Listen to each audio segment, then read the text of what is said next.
Você acredita que a seleção vai conquistar o Hexa? Acho que sim. Esse ano acho que o Hexa vai. As expectativas são as melhores. Sim. O que é que você achou da seleção? Eu achei que ele deveria ter dado chance para esses mais novos, né? Como o Ganso, Neymar, esses estão destacando aí. E qual a expectativa para os jogos? Que o Brasil ganhe, né, e seja hexa.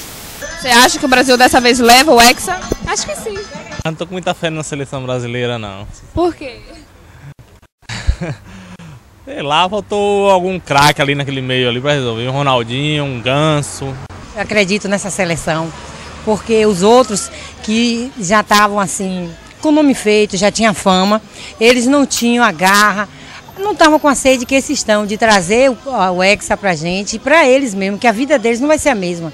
Quando eles retornarem, não são os mesmos que saíram daqui. Eles só têm a ganhar. Então eu acredito que essa é a nossa seleção.